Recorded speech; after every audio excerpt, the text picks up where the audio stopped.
Hey guys, welcome to Diecast, and in today's video, yes I know, it's another Porsche. So I might switch it up next time, but for now, we're gonna have to do another Porsche because, well, I love Porsches. Not complaining on that. So today we have the Minichamps, and this one is pretty hard to find one these days. It's the 956L, and this is the Le Mans winning car of 1983. Driven by Al Holbert, Hurley Haywood, and Vern Schumann. So it's a pretty awesome car. As you can see right here, there are no decals just because the livery is very controversial. They are not allowed to have any alcohol and tobacco on their liveries at this point in time, like when they were creating this model, you know, just for kids and stuff like that. So interestingly, I got this model on eBay, and when I purchased it, it arrived with this interesting thing. So this specific model, I got it from Japan, and he included this. So I was like, oh, thank you for this cloth piece thing. But what is it for? So he replied, and the seller said, yeah, so it's for your hands, so it's dry and whatnot before you handle the car, or the model, sorry.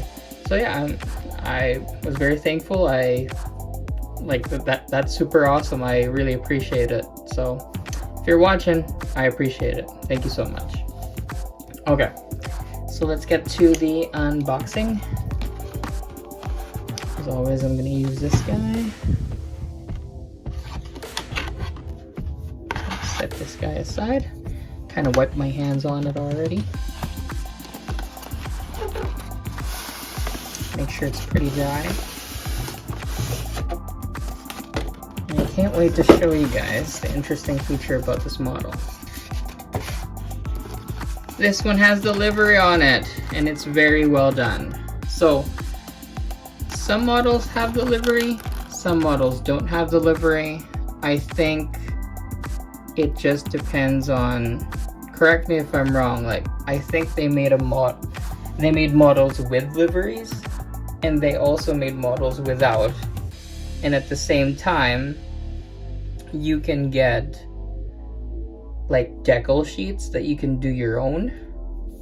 So I'm not sure which this is from. I noticed right away that there's a slight bend to the antenna. It's not that bad though. I don't want to break it off. It's gonna be hard to glue on. But yeah, she looks good. Very impressed. And yes, it is sealed up with 3 screws underneath. Alright, I'm going to take it off. But yeah, like he even put some tape on there. Added touch on the side there.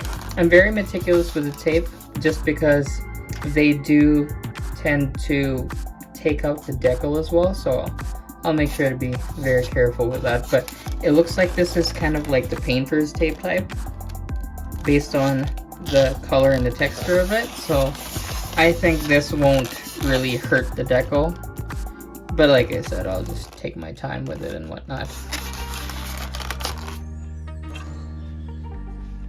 So I thought this would be a nice added feature on how I take these off. I don't use like tweezers or anything like that because you might damage the paint.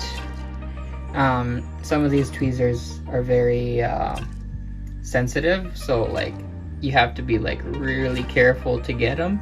You can do it that way, or you can use this brush. So you just brush it off. As you can see, it's coming off slowly. And once you have like a pretty large surface area where you could grab it, just slowly grab it off, and it comes right off. And that's what I did to this first door. And that's what I'm gonna do with the rest. Alrighty, I got all 4 tapes off. They came out pretty well. And I was worried about the ones closer to the decals, but I think, like I said, these are like special modeler's tape or painter's tape or something like that. They came off really easy, and obviously I just took my time. I didn't want to damage anything and whatnot. And honestly, like, older Minichamps, you can't go wrong with older Minichamps. They're just so nice. It's just well made.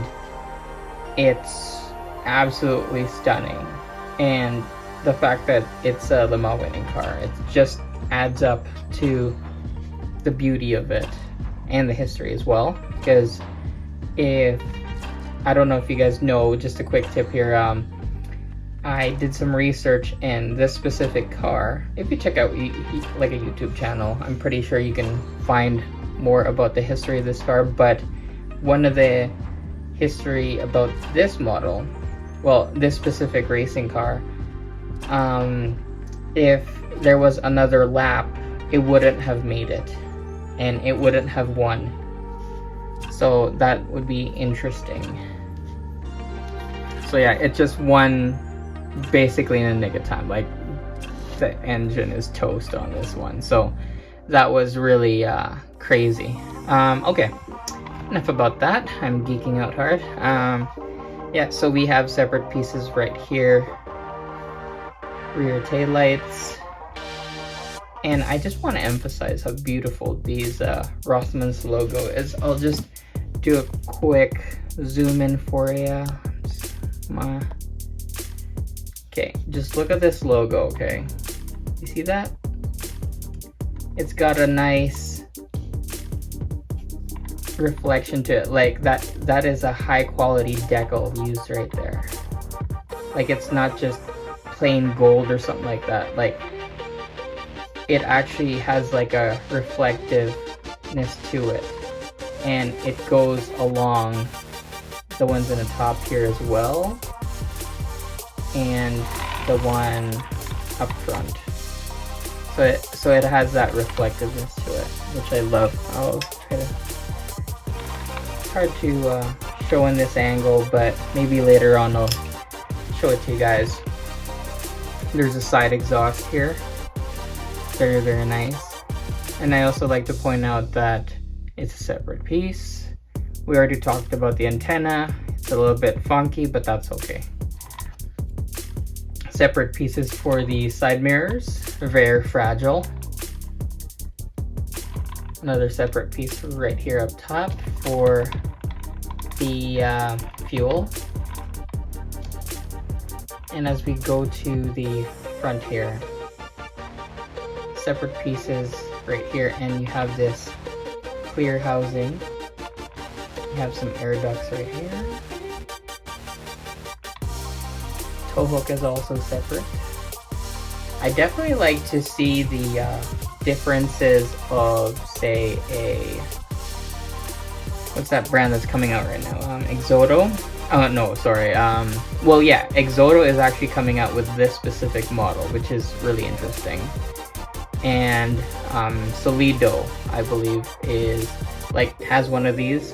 I'm not sure about the quality, but I'm sure this will surpass it. And I also noticed this side marker here is also a separate piece, and more separate pieces right here. So is the windshield wiper and some air ducts that go through and through right there. I just love this livery. Like it's so iconic. Like, you would recognize it right away. Going to the other side. Oh, before we do have more ducts right here, through and through as well. And you got these hinges right in the front here for the doors. Beautiful, absolutely beautiful. Yeah, so on this side it's fairly similar. You also get that exhaust on the side. Actually quite mobile a little bit, just a little bit. You also get some more separate pieces on here. It's so detailed. Like, just the way that they did the livery, it's so detailed. It's amazing. You have this massive wing back here. just amazing detail. Like, just look at the detail underneath the wing.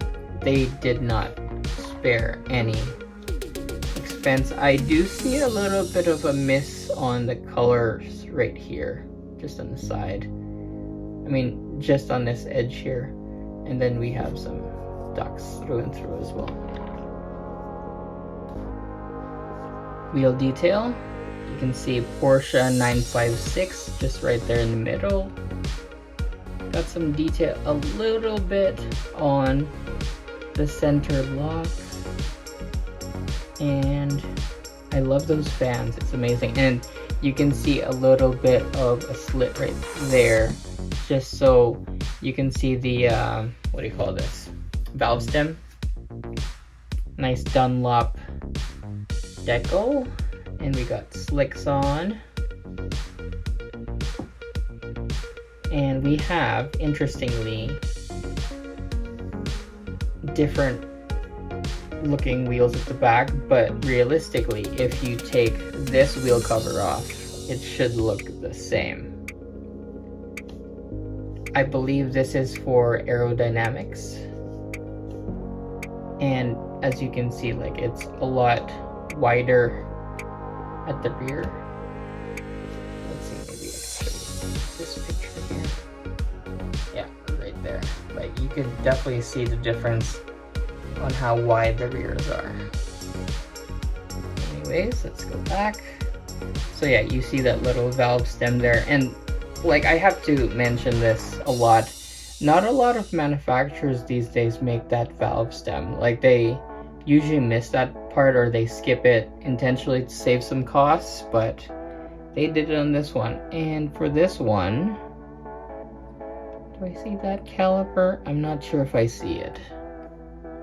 I think it's like a dual caliper, like, as I see one right here and one right there. I'm not sure, correct me if I'm wrong there, but it looks like a dual. I don't know if that exists, but on this side I can't see anything. Very interesting though. And for the underside, there's not much to see. Well, it is a race car, so it does have some ground effects. We do see a little bit of air duct detail in the front there. Looks like a long springy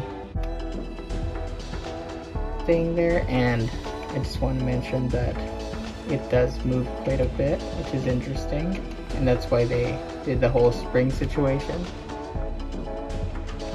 And no, like, it is not active suspension, it's a fixed one. And we have the rears here, and it looks like the tow hook at the back here has had some rubbage issues. Okay, let's check out the interior here. Let's start on this door. It swings open, no problem.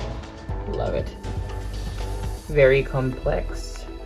And I like how it stays open. Yeah, that's as far as it goes. You can see the hollow there to pass by the vent right there. Super cool. So as you can see, this is the driver's side. You see the shifter there. Lots of detail. Absolutely lots of detail in there. See if I can focus there a little bit. Looks like a Momo steering wheel. My apologies, it's hard to focus on this one.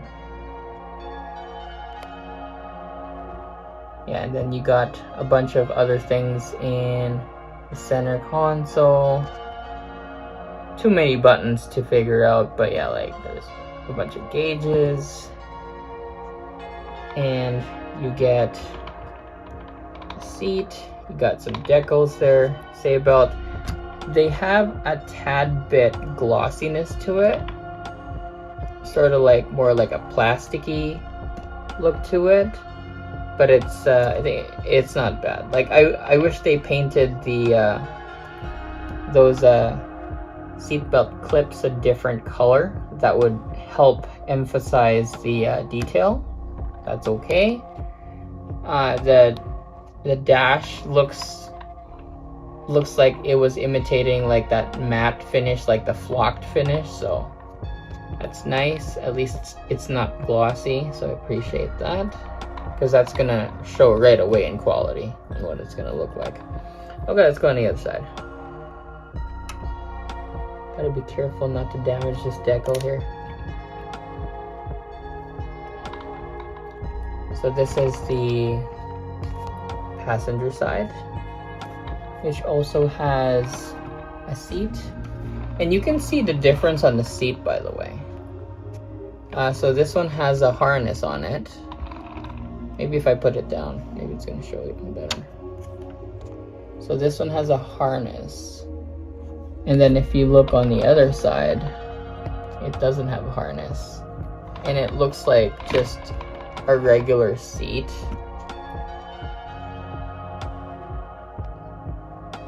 Very interesting, and I like how detailed it is. Like, it looks like an Alcantara-ish kind of fabric going on with the seat. It doesn't look plasticky. That's another bonus. And we got more gizmos over there on that side. I don't think... No, there's no frunk at all, so it's just the back that's left to be dealt with. I'm just gonna open this side really quick just to show again.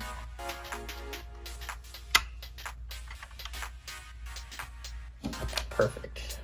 And it stays open, which is nice. The back should open quite easily. Very nice. Let's observe that back really quick, actually. So it's pretty plain Jane. You got those ducks there, and this is the logo that I was talking about. Look how beautiful that logo is.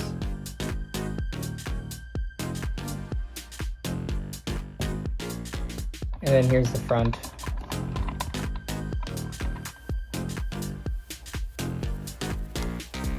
Just gorgeous, gorgeous details. Amazing. Like, as soon as I saw this decal, I was like, wow, it's absolutely stunning. And then you get the whole engine detail at the rear here. Very complex. You see some suspension components on the side here and also in the middle. And there's a whole bunch of variety of colors here, which is very appealing to me. It's not just like black. They actually took some time, like for example, the AN fittings there. You got all the piping.